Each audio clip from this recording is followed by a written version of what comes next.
ওদের বিয়ের পর আমি রুদ্র স্যারের অফিসের কাজ ছেড়ে দেই। তার 6 মাসের মাথায় শুনি বৃষ্টি অসুস্থ, বাচ্চা হবে।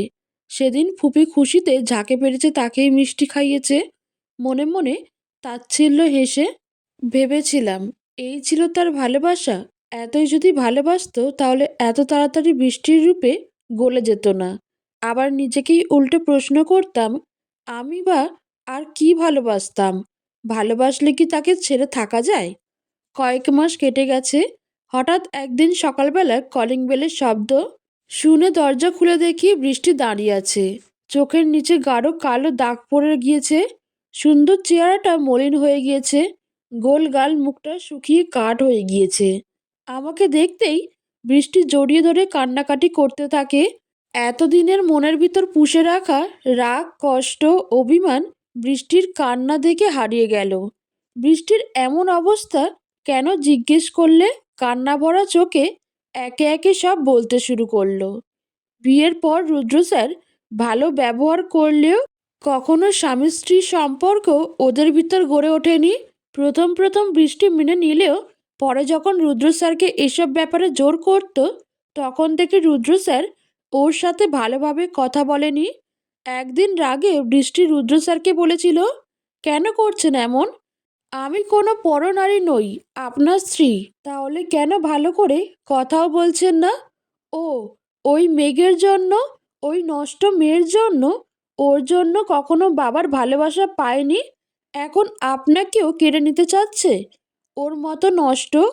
বৃষ্টিকে আর কিছু বলতে না দিয়ে রাগে বৃষ্টির দুই গাল শক্ত করে চেপে ধরে ঠোঁটের উপর আঙুল রেখে বলে, হুস, কোনো কথা বলবি না। আমার মেঘ নষ্ট হোক, খারাপ হোক, সেটা শুধু আমিই বলবো, আমিই শাস্তি দিব।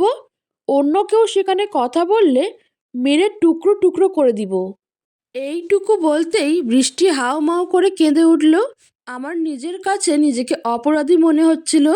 বৃষ্টি চোখের পানি মুছে আবার বলতে শুরু করে, তারপর একদিন বাইরে থেকে ড্রিঙ্কস করে বাসায় এলে মাতাল হয়ে পড়ে যায়। সুযোগ নিয়ে বৃষ্টি রুদ্র স্যারের সাথে শারীরিক সম্পর্কে মিলিত হয়। বৃষ্টিও সেদিন রুদ্র স্যারকে বাধা দেয়নি। এটা ভেবে রুদ্র জ্ঞানে থাকুক আর না থাকুক, রুদ্রকে আপন করে পাচ্ছে, এটাই অনেক। যার জন্য আজ বৃষ্টি প্রেগনেন্ট। কিন্তু ওর ওই একটা ভুলের জন্য রুদ্র আর কখনো বৃষ্টির সাথে থাকেনি। হয়তো ড্রিঙ্কস করে বাইরে সারা রাত কাটিয়ে দিত, নয়তো অন্য কোনো রুমে এসে শুয়ে পড়ে থাকতো। বৃষ্টির প্রেগনেন্সির 3 মাসের সময় অফিসে হারিয়ে যাওয়া ফাইলে পুরনো সিসিটিভি রেকর্ড খুঁজে পায় রাইমা ম্যাম। তখন সেটার একটা কপিতে রাইমার সেদিন অ্যাক্সিডেন্টের কারণ বৃষ্টি। এটার জানার পর থেকে ওই বাসার সবাই বৃষ্টির সাথে খারাপ ব্যবহার করত। তার জন্য আজ বৃষ্টি এখানে চলে এসেছে। আগের বৃষ্টি আর এই বৃষ্টি সম্পূর্ণ আলাদা। বৃষ্টি আজ নিজের ভুল বুঝতে পেরেছে। ফুপিও বৃষ্টির কষ্ট দেখে ধুকে ধুকে মরছে। আমি বৃষ্টির কষ্ট দেখে রুদ্র স্যারের কাছে অনুরোধ করতে আসতে চাইলে বৃষ্টি আমাকে থামিয়ে দিয়ে বলে, রুদ্র আর আগের মতো নেই মেঘ, এখন সাইকোর মতো ব্যবহার করে। ও তোকে যতটা না ভালোবাসতো তার থেকেও এখন বেশি ঘৃণা করে। তুই আমার জন্য ওর কাছে গিয়ে নিজের ক্ষতি করবি না। বৃষ্টির ওর ভুলের জন্য তিলে তিলে মরছে। যখন ডেলিভারি হয় তখন রুদ্র স্যারের পরিবারের সবাই এসেছিল। ডেলিভারির পর মা আর বেবি দুজনে ঠিক থাকলেও 48 ঘন্টার ভিতরে বৃষ্টি ওর সব ভুলের সমাপ্তি টেনে চলে যায় আমাদের ছেড়ে। বৃষ্টি যা যা ভুল করেছিল তার থেকে ওর শাস্তিটা অনেক বড় ছিল। বৃষ্টি তো সব শুধরে নিতে চেয়েছিল, তবে কেন ওরে আল্লাহ আমাদের মাঝ থেকে নিয়ে নিল? সেদিন রুদ্র স্যার সবার মাঝ থেকে বৃষ্টির বাচ্চাকে কোলে নিয়ে নিজের কাছে নিয়ে আসে। এদিকে বাবা ফুপি বৃষ্টিকে হারিয়ে পাগলের মতো হয়ে গেছিল। আর এখন যদি বৃষ্টির মেয়েকে চোখের সামনে দেখতে পেত তাহলে একটু শান্ত হতো। আমি কয়েকবার ওই বাসায় বাবুর জন্য গেছিলাম, কিন্তু রুদ্র স্যার এক কথায় বলে দিয়েছে তার মেয়েকে সে কখনো দিবে না। তার কিছুদিন পর রাইমা ম্যাম আর তার মা এসে বলে আমাকে রুদ্র স্যারের বউ করতে চায়। ফুপি এক কথায় না করে দেয়। যে ভুলে বৃষ্টিকে হারিয়েছে সেই ভুলে আমাকে হারাতে দিবে না, জেনে শুনে নরকে ঠেলে দিবে না। ফুপি তাদের অপমান করে পাঠিয়ে দিলেও রাইমা ম্যাম পরপর কয়েকদিন এসে আমাদের বোঝায়। ফুপি, আমি আপনাদের মনের অবস্থা বুঝতে পারছি, কিন্তু ওই ছোট্ট বাচ্চাটার কথা একবার ভাবুন। ভাইয়া এখন নিজেই ঠিক নেই, তার উপর বাবুকে কারো কাছে দেয় না। এভাবে চলতে থাকলে না খেয়ে খেয়ে দুধের বাচ্চাটা মরে যাবে। মেঘ, তুমি কি চাও না বোনের শেষ স্মৃতি বাঁচিয়ে রাখতে? ফুপি আর রাইমা ম্যামের কথার উপর কথা না করতে পারে না। এক প্রকার বাধ্য হয়ে রুদ্র স্যারকে বিয়ে করতে হয়। ঘরোয়াভাবেই বিয়েটা হয়েছিল। বিদায়ের সময় ফুপি আমার কপালে চুমুকে বলেছিল, তোর মাও এমন ছিল, অন্যের সাহায্য করতে নিজেকে বিলিয়ে দিত। আমি হিরে চিনতে ভুল করেছিলাম রে মা। আজ আমার ভুলের জন্য বৃষ্টি চলে গেল। আমি ওকে সব কিছুতে লাই না দিলে এত কিছু হতো না। অনুশোচনা বড় একটা অসুখের নাম। কেউ যদি তার কোনো কাজের জন্য অনুশোচনায় ভুগে, এর থেকে তার জন্য বড় কোনো শাস্তি হতে পারে না। এই অনুশোচনা তাকে আজীবন তিলে তিলে শেষ করে দেয়। যে অসুখে আজ ফুপি ভুগছে। বর্তমানে পূর্ণতাকে কোলে নিয়ে বসে আছি। আজ বৃষ্টির কথা খুব মনে পড়ছে। এই জায়গায় আজ বৃষ্টি থাকতো। 10 মাস পেটে সন্তান রেখে কতই না স্বপ্ন বুনেছিল, তবে এই সন্তানকে কোলে নেওয়ার সৌভাগ্য তার হয়নি। বৃষ্টির জায়গা থেকেও ভুল ছিল না। জন্মের পর থেকে সবার মুখে শুনতো তার মা বাবা তাকে ফুপির কাছে দিয়ে গেছিল। মায়ের আদর ওর ভাগ্যে জোটেনি। এই কথাগুলো ছোটবেলা থেকে ওর মাঝে জেদের মতো কাজ করত। সেখান থেকেই আমার জন্য হিংসা কাজ করত। ফুপির ভালোবাসা আমি কখনো পাইনি বলে বাবা বৃষ্টির থেকে আমাকে একটু বেশিই ভালোবাসতো।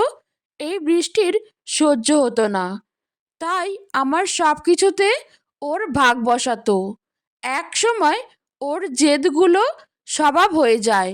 সব গল্পে হিরো আর ভিলেন থাকে, তবে ভিলেন সবাইকে বলা যায় না। হিরোকে যখন সব দিক থেকে পারফেক্ট, তেমনই ভিলেনের সব দিক থেকে তার পরিস্থিতি দেখে তাকে ভিলেন বলতে হয়। সারাদিনে একবারের জন্য রুদ্র স্যার রুমে আসেনি। দুপুরে রাইমা ম্যাম খাবার নিয়ে গেছেন। বাইরের চারিদিকে অন্ধকার নেমে এসেছে। ঘড়িতে কয়টা বাজে দেখার জন্য রুমের ওয়াল ঘড়িতে চোখ যায়। ঘড়িটা ভাঙা। এই রুমের খুব শখের জিনিস দিয়ে ভরা থাকলেও সব কিছু এলোমেলো। কিছু কিছু জিনিস ভাঙা। রুদ্র স্যার খুব শখের মানুষ। নয়তো এত বড় বাড়ি থাকতে কেউ রুমের ভিতর অ্যাকোরিয়াম রাখে। বেশ বড় রুম। রুমের একপাশে একটা দোলনা। দোলনার চারপাশে প্লাস্টিকের গাছপালা দিয়ে সাজানো। নিচে ঘাসের মতো কার্পেট। মনে হচ্ছে এখানে একটা বাগান সাজানো। খুব সুন্দর করে সাজানো ছিল হয়তো, কিন্তু এখন সব কিছু এলোমেলো। এই একদিনে এটা বেশ বুঝতে পেরেছে। এই রুমে আসা সবার বারণ। রাইমা ম্যামও তাই খাবার দিয়ে সাথে সাথে চলে যায়। নয়তো বাড়িতে এতগুলো কাজের লোক থাকতেও রুম এলোমেলো থাকে। ফোনটা হাতে নিলাম সময় দেখার জন্য। এই একদিনে ফোনটা একবারের জন্য ধরেনি, বন্ধ হয়ে আছে। ফোনটাই চার্জে লাগিয়ে রুমের ভিতর হাঁটাহাঁটি করতে লাগলাম। একটা রুমের ভেতর কেউ সারাদিন কিভাবে থাকে?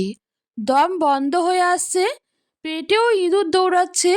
আজ রাইমা ম্যাম বাসায় নেই, তাই রাতের খাবারও কেউ দিয়ে যায়নি। সবাই হয়তো ঘুমিয়ে পড়েছে। রান্নাঘরের উদ্দেশ্যে বের হব ভেবে রুমের দরজা খুলতেই রুমের ভিতর হুড়মুড় করে রুদ্র স্যার ঢুকে তাল সামলাতে না পেরে আমার গায়ের উপর পড়ে যায়। আমি নিজেকে সামলে রুদ্র স্যারকে তুলে দাঁড় করিয়ে সরে যাই।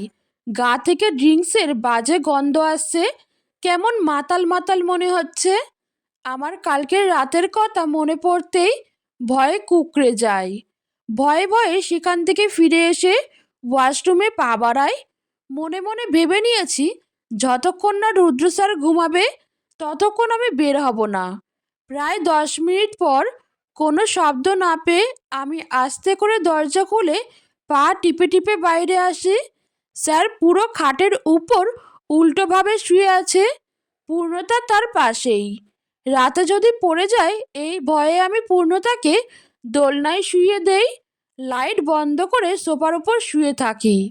গভীর রাত, গালের উপর কেউ স্পর্শ করছে, গভীর দৃষ্টি দিয়ে মায়াভরা চোখে তাকিয়ে আছে আমার দিকে। চোখ ঘুম থাকলেও অনুভব করছি তাকে। আচমকা ঘুম ভেঙে যেতে উঠে বসে দেখি রুদ্র স্যার নিচে হাঁটু গেড়ে আমার মাথার পাশে বসে আছে। হঠাৎ আমায় এভাবে উঠতে দেখে স্যার চমকে যায়। গভীর রাতে রুমে নিজের বউ, যার সাথে তার পবিত্র সম্পর্ক আছে, নিজেকে কন্ট্রোল রাখতে পারেনি, তাই কাছে এসেছেন। ভাবতেই আমি ভয়ে জড়সড় হয়ে সোফার উপর পা দুটো উঠিয়ে বসি। তবে কি আবার কালকের মতো ভালোবাসাহীন প্রতিশোধের আগুনে আমাকে আজও জ্বালাবেন? রুদ্র স্যার আমাকে ভয় পেতে দেখে ঠোঁট বাঁকিয়ে হাসলো। সে হাসির পিছনে অপরাধবোধ লুকিয়ে আছে। খাবার প্লেট সামনে তুলে দিয়ে বলল, রাতে কিছু খাওনি, এটা খেয়ে নাও। ভয় পেও না, আমি কিছু করব না। আমি কিছু না বলে খাওয়া শুরু করলাম। দুপুরে খাওয়ার পর আর কিছু খাইনি। পেটে ক্ষুধার জন্য কিছু না বলেই খেতে শুরু করলাম। খেয়ে ঘুম ঘুম চোখে আবার গুটিসুটি মেরে সোফার উপর শুয়ে পড়ি। রুদ্র স্যার তার আলতো হাতের বাহুতে আমাকে নিয়ে খাটের উপর শুইয়ে দেয়। আমি উঠে খাটের উপর বসতেই বলে, ভয় পেও না, আমি কিছু করব না। যতদিন না তোমার ভয় দূর হচ্ছে ততদিন আমি তোমার পাশেও যাব না, প্রমিস। আমি ঘুম ঘুম চোখে মুচকি হেসে বিছানার উপর শুয়ে পড়ি। সকাল হয়েছে কিছুক্ষণ আগে। রাইমা ম্যাম বারবার দরজায় নক করে যাচ্ছে। আমি উঠে দরজা খুলতেই রাইমা ম্যাম বলতে শুরু করে, সরি মেঘ, আমি কাল বাসায় ছিলাম না। কাউকে যে তোমাকে খাবার দিবে বলে যাব মনে ছিল না। সারা রাত ক্ষুধার জ্বালায় হয়তো ঘুমাতে পারোনি। বেবি ঠিক আছে তো? আমি মুচকি এসে বলি, না না, সব ঠিক আছে ম্যাম। রাতে রুদ্র স্যার খাবার এনেছিল, আমি খেয়েছি, আর বাবুকে স্যার খাইয়ে দিয়েছে। রাইমা ম্যাম অবাক দৃষ্টিতে ধমকে সুরে বলল, কি ম্যাম ম্যাম করছো? আর কখনো ম্যাম বলবে না, আপু ডাকবে। আর তুমি কি স্বপ্ন দেখছো? কাল রাতে তো ভাইয়া বাসায় ফেরেনি, খাবার দিবে কি করে? এখন থেকে আর কারো খাবার দিতে হবে না, নিজে গিয়ে খাবার নিয়ে খাবে। এটা তো তোমারও বাড়ি। আমি ঢুক দিয়ে চারপাশে তাকালাম। রুমের কোথাও রুদ্র স্যার নেই, আর রুমও তো ভিতর থেকে বন্ধ ছিল। তবে কি এটা স্বপ্ন ছিল? কিন্তু রাতে যেভাবে পেটে ক্ষুধা ছিল সেভাবে তো আর ক্ষুধা নেই। আমি আর কিছু না বলে বাবুর জন্য ফিটার বানাতে চলে গেলাম। স্বপ্ন দিয়ে আমি কাটিয়ে দিতে পারলেও বাবুর জন্য খাবার লাগবে।